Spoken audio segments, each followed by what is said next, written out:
Mayor Richmond. All right, thanks. Good afternoon, everybody. I'd like to call to order Committee of the Whole meeting number 212 for March 2nd. And in honor of the Liuatul, the Village of Pemberton acknowledges that we are meeting within the unceded territory of the Liuat Nation. This meeting of Committee of the Whole is being held virtually with all council participants attending via electronic communications in order to adhere to the provincial health officers' orders respecting physical distancing. Council members will be involved in and participate in the meeting virtually as they would in person. For those members of the public in attendance, please note that this meeting is a live webinar and is being recorded. A recording of the meeting will be available on the village's website following the meeting. Council members attending the meeting are required to verbally advise the chair of when they leave the meeting and return to the meeting so that this can be recorded in the minutes. For clarity, if a council member does not verbally advise the chair but is observed to be absent from their video feed for an extended period of time and their video feed remains on, and it is unclear to staff whether they are present in the meeting, the council member will be marked absent from the meeting until such time as staff observes the council member to reappear in the video feed. Members of the public, there is no open question period of Committee of the Whole. So with that, are there any amendments to the agenda? Seeing none, can I get a motion to approve the agenda? Councilor Craddock, seconded by Councilor Antonelli. All in favor, opposed, motion carries. Adoption of minutes from Committee of the Whole number 211 from February 16th, moved by Councilor Noble, seconded by Councilor Antonelli. Any opposed? Motion carries. And that will take us right into the main event, which is the budget session number 3, centered around tax implications. And we will wait for Ms. Martin.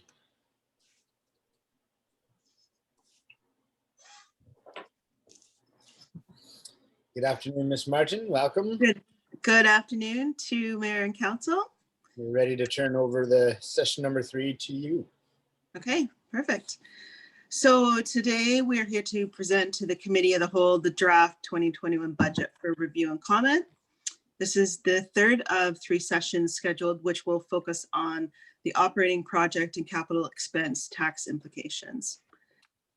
In budget session 2, taxes were shown with a 1% tax increase and non-market change of $75,477, balancing the budget. The non-market change report for 2021, which is Appendix A, shows an average change in assessment value of 9.97%. Some classes show higher changes while others show lower changes than the average. Those properties that show growth higher than the average will see an increase in taxes, and properties that show growth lower than average will see a decrease in taxes with a 0% tax increase. So if we just look at the little table we have on the report, we can see that the residential change overall was 11.32%, which is higher than average. So most residential will probably see an assessment shift, so a slight tax increase with no tax increase added by council. And then we can see that industry, business, and nonprofits and farms are all lower than average. So if we look at that a little closer, we've put in a table that shows tax implications with a 0% tax increase due to assessment value change. So this assessment value that is calculated by BC Assessment. We can see our average homes that we use each year for presentation. And if we start with the residential table, we can see that homes that are larger homes or more higher valued homes are seeing a slight tax change with a 0% tax increase.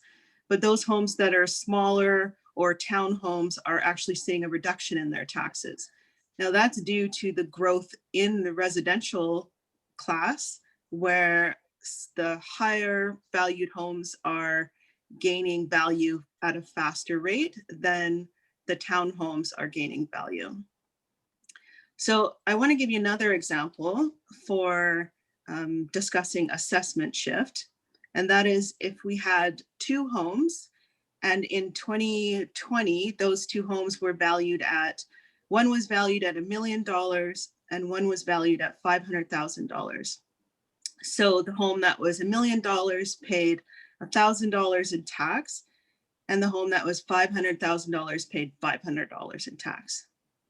Now, if we go with an assessment change and we look at 2021, and those homes are now both valued at $1 million. So if we do a 0% tax increase, both of those homes would then pay $1,000 in taxes, similar to the previous year. But for the home that was worth $500,000 in the previous year, their taxes would go up from $500 to $1,000. And that would still be with a 0% tax increase and a 0% budget increase. Another example would be if we take the same two homes, and the first home is worth $1 million, second home was worth $500,000 in 2020. In 2020, they paid $1,000 in tax and $500 in tax. Now in 2021, the $1 million home is still worth $1 million and they still pay $1,000 tax. But the $500,000 home is now worth $750,000 and they pay $750 in tax. The two homes, one is lower in value than the other. So there's one's for $1 million and one is $750,000.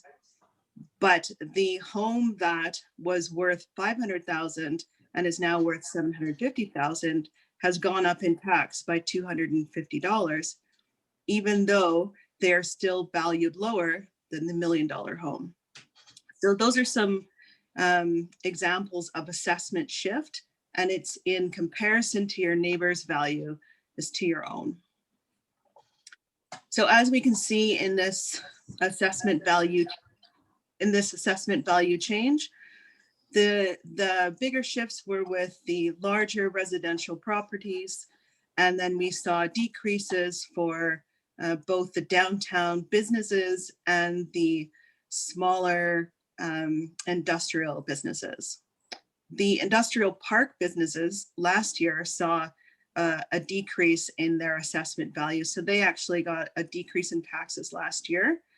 And we're seeing very slight growth in comparison to the downtown in commercial businesses this year. Any questions about assessment change?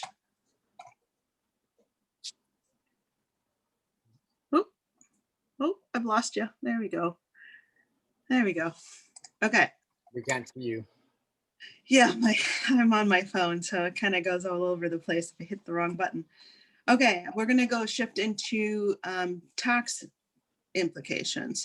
So on the next page of the report, the tax implications for an average property with a 1, 2, 4, 6, and 8% tax change. So these are the same properties as above. We've included the assessment change, which is completely based on value from BC assessment. We have no, we don't have any rule over that. And then the 1 or 2, 4, 6, and 8% tax for those properties are in the columns. So a 1% tax increase overall is between $6 and just under $20 for a residential home. Right now, we're looking at a 1.8% tax increase. So that would be an average of about $20 to $25 per residential property for the year. And then any of those shifts that happen in their assessment would be added onto that. So you can see that if we have our 1.8% tax increase, the properties that are smaller, the townhomes, for example, they will see a shift in their tax of only around $5 to $10. However, the properties that are higher valued, close to 900,000 or $1 million, they're going to see both an assessment shift and a tax shift. So theirs is closer to around $70 to $75 for the year. And that would be for residential. With light industry, again, this smaller properties are seeing a bigger shift. The smaller properties, I think that's a smaller property, I better double check. The smaller properties have seen a decrease in assessment. So even with a full 8% tax increase, they are not going to see a tax increase at all. They're actually going to see a tax decrease most likely. And then the higher end properties that are worth more money for light industry, for the 1.8% tax increase, they're going to see an increase of about $350. And then if we move into the commercial, so the downtown businesses in assessment shift are seeing a decrease in taxes, and it would take a 4 or 6% tax increase even just to break even. So they're not really going to see a tax increase probably this year. The industrial park that already saw a decrease in taxes last year, they will see an increase of around $150 on a 2% tax increase overall. So if we look at all these columns, we can, and we want to discuss the possibility of increasing our taxes higher than the 1.8%, we could potentially put aside additional funds for capital reserves, and an extra 1% would give us $18,302 into the budget. And then with each of those columns, a 2, 4, 6, and 8% will give us that amount of taxes. So let's go on to a review of tax rates for our member municipalities. So this is a comparison for 2020 and 2021. We do get a lot of comparisons between the Valley, so between Whistler and Squamish and Lillooet. Those are our member municipalities. And I just want to show kind of where we ended up for a similar rated home. So this is based on a $900,000 home, which would be an average home for Pemberton, but it is obviously not an average home for something like Whistler. But just so we have some comparability, we've kept the value at $900,000 across the board. So the Village of Pemberton 2020 rate was 1.5628, and that is just for the Village of Pemberton. This doesn't include any additional other government taxes. So we're just talking about the village. And the tax rate on a $900,000 home would be $1,406.52. That would be for 2020. Now, in comparison, Whistler has a very similar tax rate in 2020 of 1.558 and a very similar municipal tax of $1,402.20. Now, if you compare those two budgets, you have to remember that the residential portion of tax for Whistler for a $900,000 home is a lot smaller. They have a lot more incentives, a lot more grants, a lot more taxation that they receive from hotel tax and such. So it's just a comparison to show where our rates are to our members. We can also talk about that last year, Whistler actually wanted to do a higher tax increase, and they amended their budget to decrease their tax increase, as we did. And then we look at Squamish. They have a tax rate of almost double our taxes for their village taxes at 2.9735. And for Lillooet, which is 3.9420. So just for comparison across the board, you can see that the Village of Pemberton has quite a low tax rate in comparison. And those member municipalities are very different in that Whistler is a resort municipality, Squamish is a lot larger than us, and Lillooet is smaller than us, or close to our size.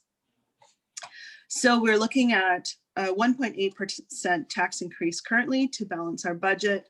We're just looking at the member municipalities from their budget meetings.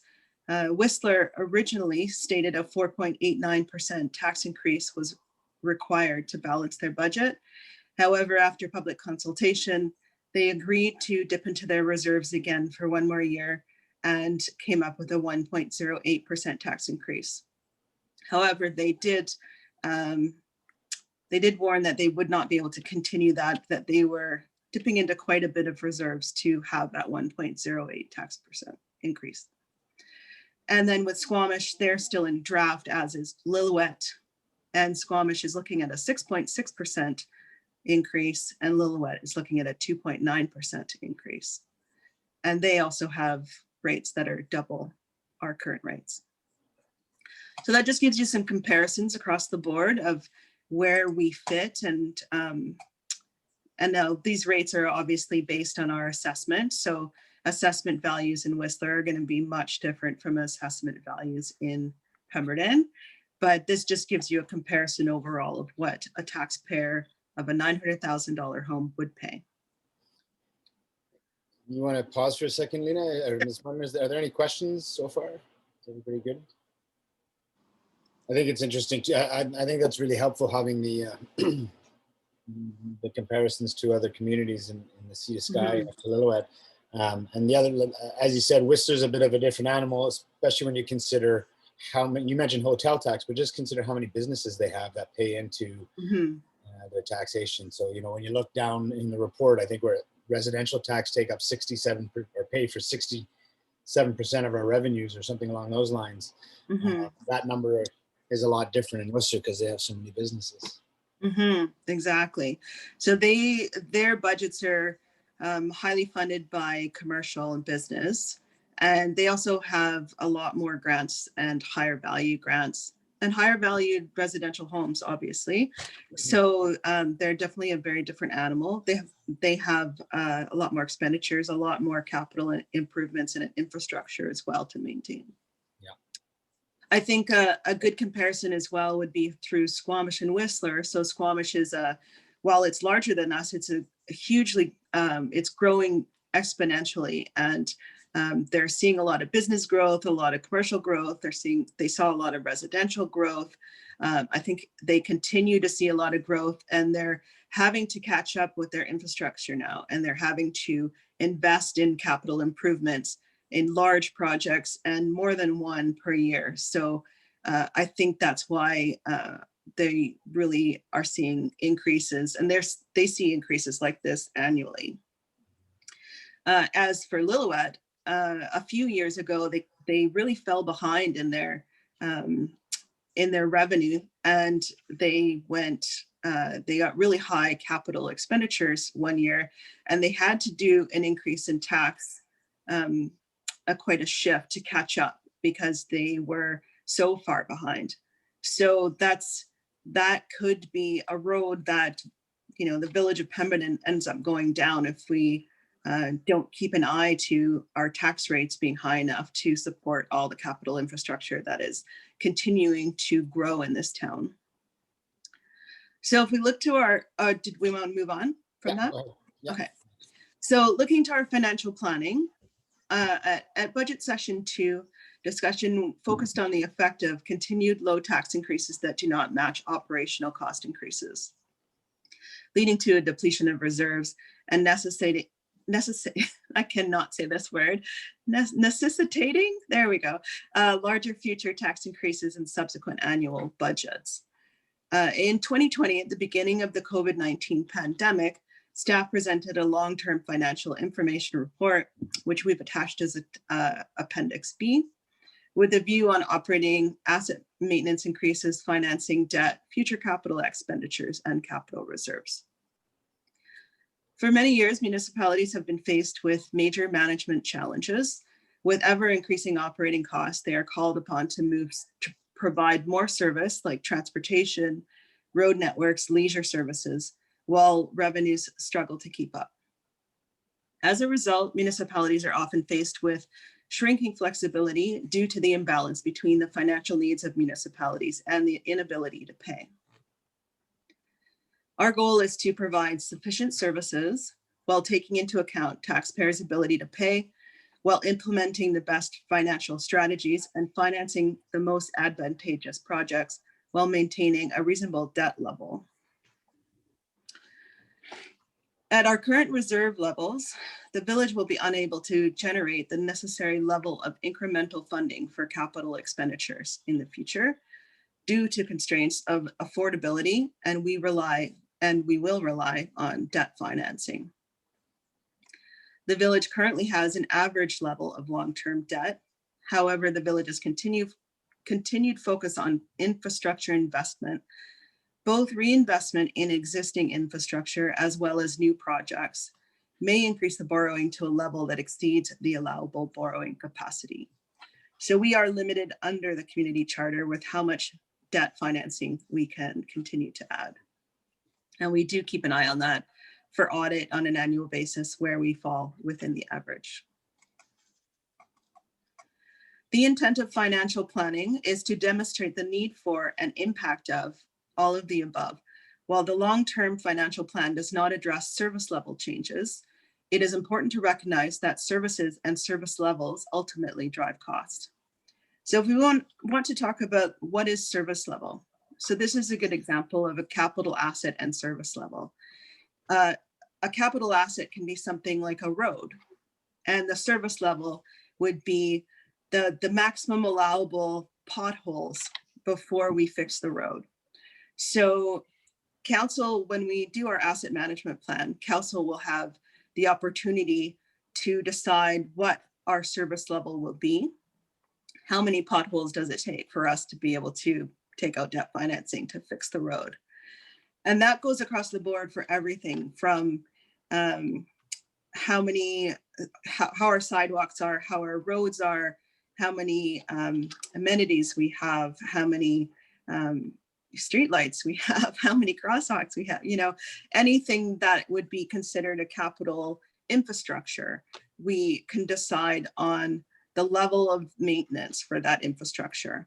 So we will be putting together a financial plan with our assessment plan that looks at not just purchasing those capital assets, but also maintaining the service level of those assets. So it should be noted that for every new tax dollar created by new development, the municipality needs to reinvest in maintaining the new or updated services: roads, sidewalks, water, sewer, and amenities, parks, trails, etc., which will result in the need for increased taxation. It's also imperative that non-market tax dollars are reinvested in the municipality so that services can be efficiently and effectively delivered to the public, rather than utilizing these funds for new opportunities. So we do that. We move our non-market change into the budget, and we have done so in 2021. For example, when we have new development, when a developer builds something like a pump station within their development, and then that pump station is given to the municipality to maintain in the future. While we didn't need the infrastructure capital, we didn't need to build the capital, we do need to maintain it.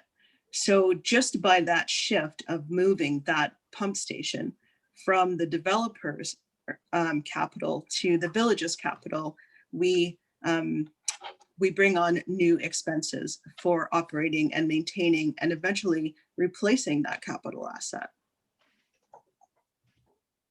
So in 2021, the village has seen a shift in revenues as previous year's projects complete and tax increases remain low. We're generally around 0 to 2% annually. As such, tax revenues and user fees for services are utilized in operating the annual budget instead of capital reserves required for future capital improvements and replacement. That's kind of what we're seeing now. We did see quite a lower surplus carry forward as we have in previous years. And the majority of the surplus carry forward we saw was in water, sewer, and recreation. So water and sewer was based on user fees rather than taxation, and recreation is shared service through the SLRD. So really our taxes that we're collecting now are starting to be utilized mostly for operating. We are still seeing some reserves put aside. We're still maintaining some capital reserve, both in fire, in water, and this is the first year we're not seeing it in sewer. And this is the first year we're not seeing it in roads. So council did start to put aside capital reserves around 4 or 5 years ago, and we've been slowly building those up. That has been really a good plan. We've obviously had some capital infrastructure that has broken over the years, and we've had that reserve there available to fix that capital infrastructure. So a good example would be the soda ash treatment that we were able to fund entirely from reserves rather than get debt financing for. Right, we're into question period. All right. Let's open it up. Questions from Ms. Martin? No questions. Did I Wow. shock people? Uh-oh. Wow. Well, you were very thorough. The report was very I thought thorough. it was You took us clear. through- Pardon me? I thought it was clear. No, the report was very clear. Thank you. I think the way you laid it out in the charts is super helpful. So I guess you're just that thorough. So if there's no questions, I'll open it up to comments and thoughts. Okay. Who wants to lead it? Go ahead, Councillor Craddock. Yeah, thanks very much, Mayor Richmond. Taking a look at where we're at, and it's ironic that Lena would use roads as a reason for putting reserves away when we spent all the reserves this year to balance the budget, but that's okay. I thought that was kind of funny. I think what I'd like to take a look at from my perspective is we're still in a tough situation as far as the community is concerned, but I certainly believe that if we don't start increasing taxes, we will be faced with the same situation Lillooet faced a number of years ago. I took a look at the 4%. I looked at my home that's listed on this this sheet that Sheena brought out there. And I guess my particular 4% increase plus the assessment increase would cost me an additional $7 a month. I don't think that's unreasonable. At 4%, the least amount somebody would be paying would probably be about $3 a month. And the highest, according to the information we've got here, would probably be about $12 a month. I think if we don't do that now, we're going to be faced next year, the year after, with looking at 8-10% increases. And I think going forward, I would be willing to support a 4%. Thank you, Councillor Craddock. Ms. Martin, just for clarification, I'm just trying to go back up in the report, when you lay out what 1%, 2%, 4% brings in, so when you put that down there, so a 4% increase represents a $73,000 revenue approximately. Yeah. But that, at this point, essentially, and remind me if I have the number right, we were going into reserves to about $270,000 this year? Yeah, I think it was 260, something like that. Yeah, so if we went to a 4% tax increase, including, we already have a 1.8%, so it would give us an additional approximate $40,000. Right, not seven, and that's kind of what I wanted to be clear about. It's not an additional 73 against it. It's because we were already considering a 1.8. So basically we're looking at a 2% increase on top of what was already considered, and therefore about $40,000. Yeah, so we would be doing a 2% capital reserve there. Yeah. Okay, thanks. I just wanted to make or sure. 2.2, yeah. Okay. Go ahead, Councillor Antonelli. Yeah, I was thinking along those same lines, around 4%. You know, based on the people I've been hearing about that have lost their jobs and people who are able to maintain their employment, I think we don't want to go much higher than that. So one of the questions I had was, in previous years, when we've set or agreed to a rate and then we got the final roll, it went up another 1.5% or something along those lines. Is that likely again this year? So if we approve it at 4 and then when it's all said and done, it goes up to 5.3 or something, is that likely, or how do you see that happening? Well, to be honest, we do have a large PARP going right now, which is a when homeowners get their assessment from BC Assessment, they are allowed to ask for a review of that assessment. So we have some light industry adjustments potentially down the line that could affect us. We don't carry any kind of contingency for taxation. So where we will see the effect of that is in 2022, when we are short in the budget for those PARPs. We won't know about those PARPs probably until the end of the summer or even into the fall.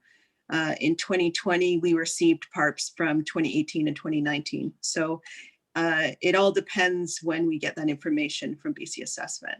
Now, in terms of the change between the completed roll and the revised roll, they haven't given me any PARPs for those two rolls. So we should see a very similar assessment change from one to the other.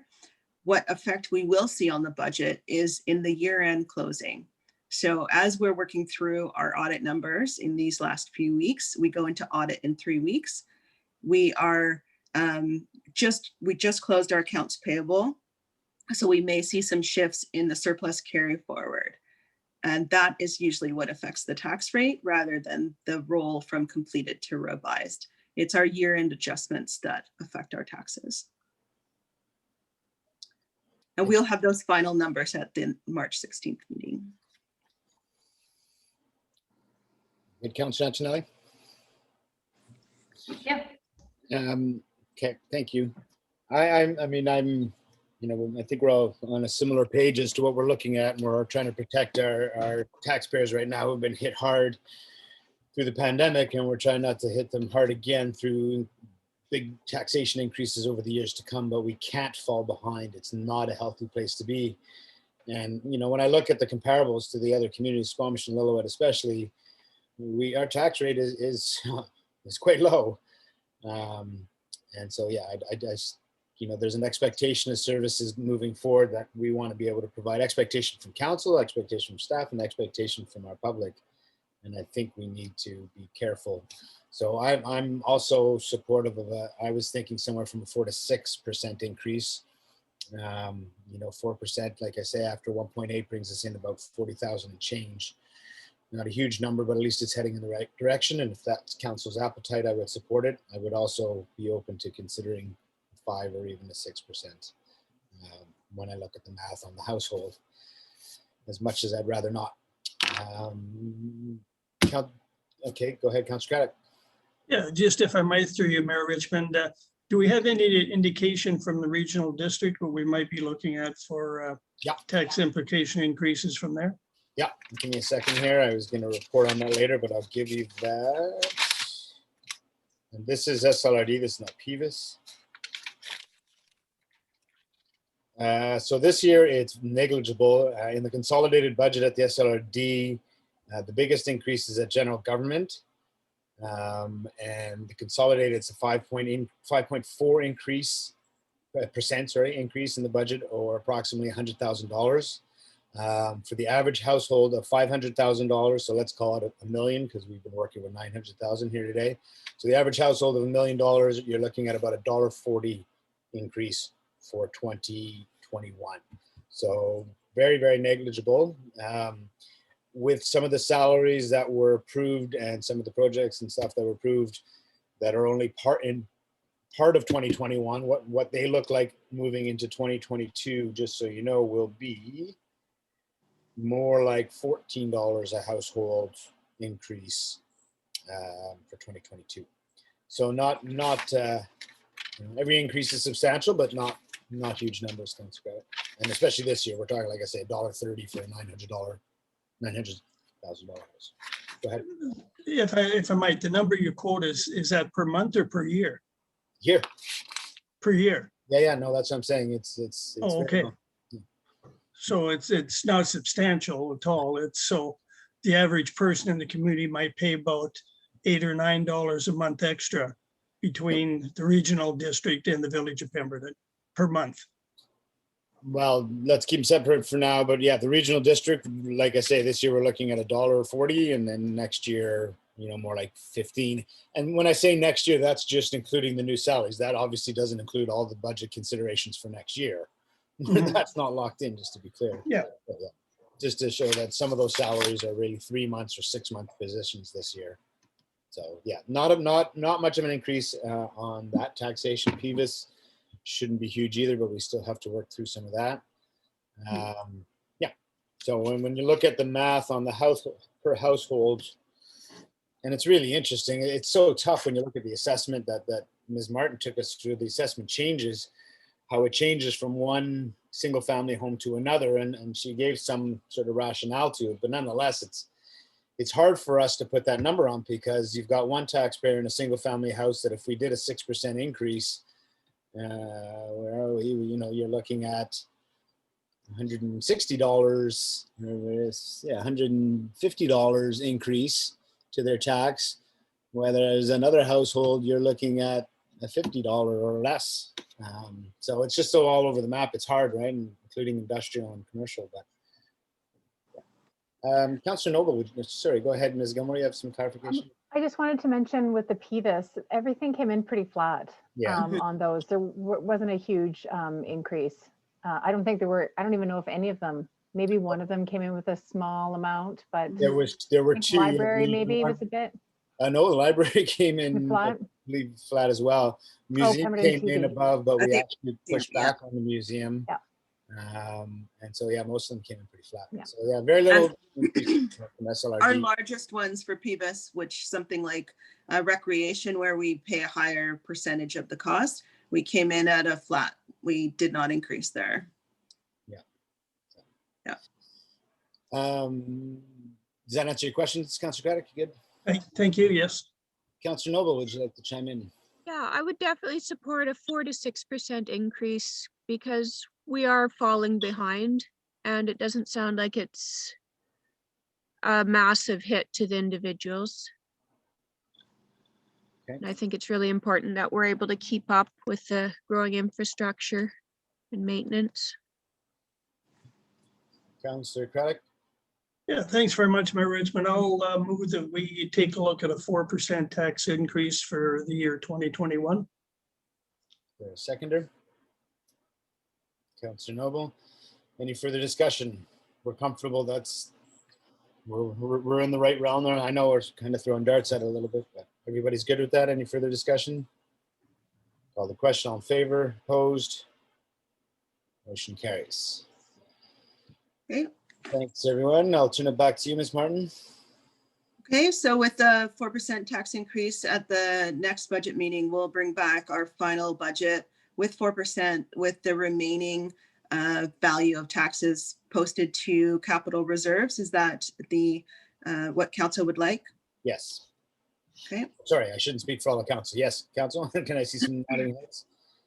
Yes, Yes, absolutely. Okay, so we'll come back with the Barbie, full these are- budget and summary for the March 16th meeting. Our goal is that we will have the revised roll out from BC Assessment, though that is based on when they get it out. So we only need the revised roll when we actually set the tax rate bylaw. So we may bring forward the final budget for approval March 16th with the 4% tax increase with the completed roll. And then our actual tax rate will be set when the revised roll comes out. That's right. That's all I've got. Thank you so much. And yeah, just for the reminder for the public, on March 16th, there will be the public information session prior to the council meeting.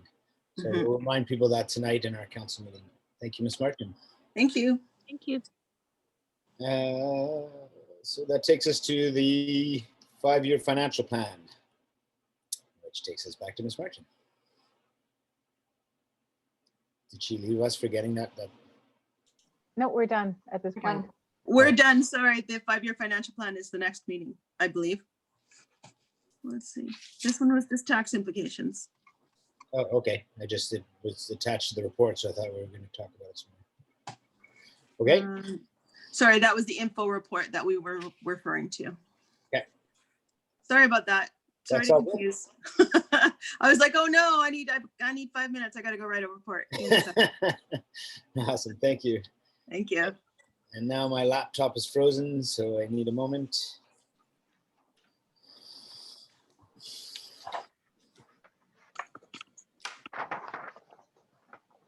I could wait. We're going to go on to the review of business license fees for cannabis-related businesses. And Ms. Kennedy is going to be presenting on that. Good afternoon, Mayor and Council. Thank you for hearing my report. I'm just going to take a moment to share my screen.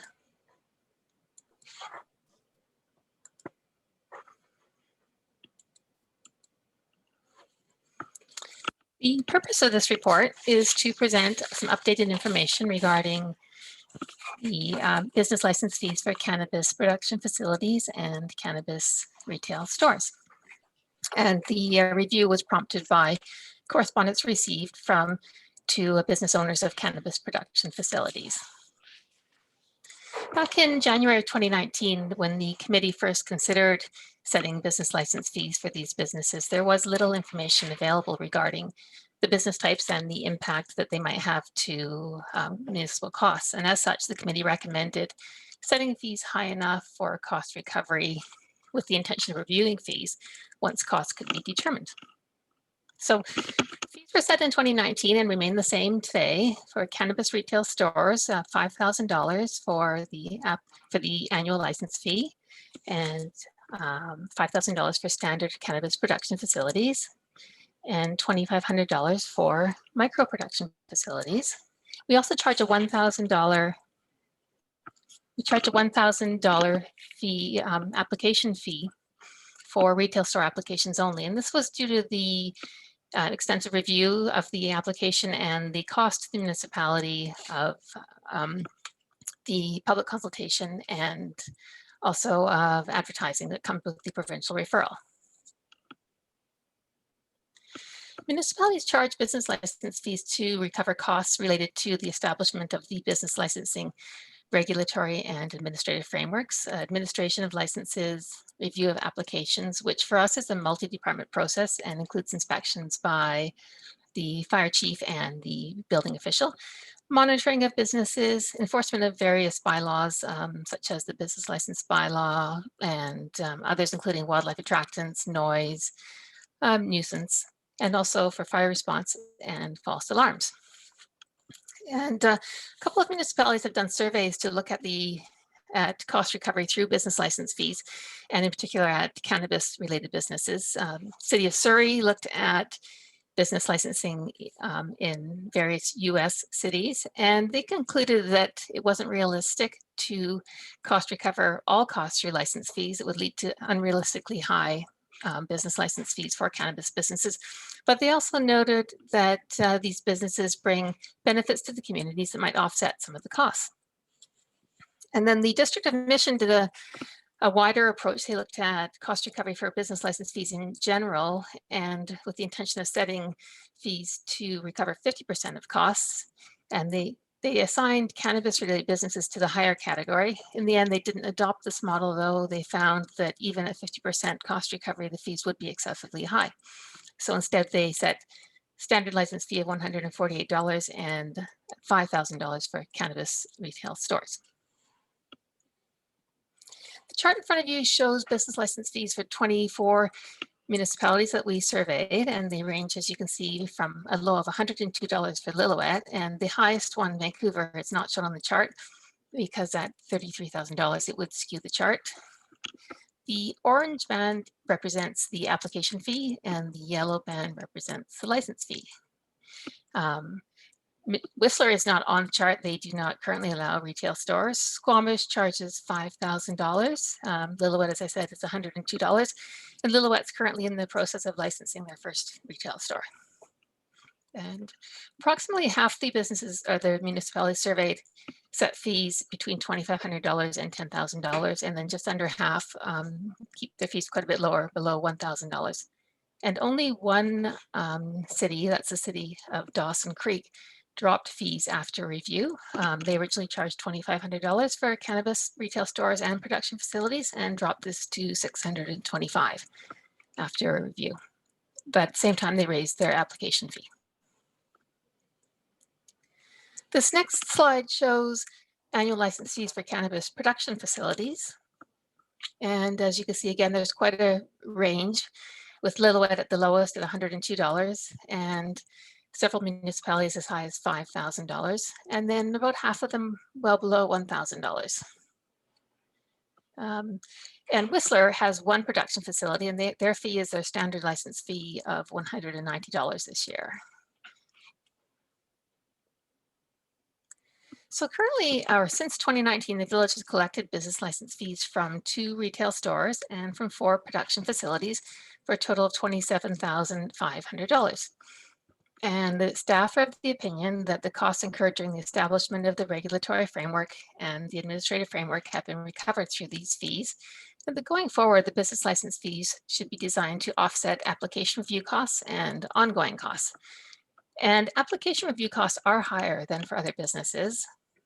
Future ongoing costs may be slightly higher, well, because if staff time permits, there'll be some monitoring and maybe enforcement of smoking regulation bylaw, but this is not quantifiable and it may end up not being significant.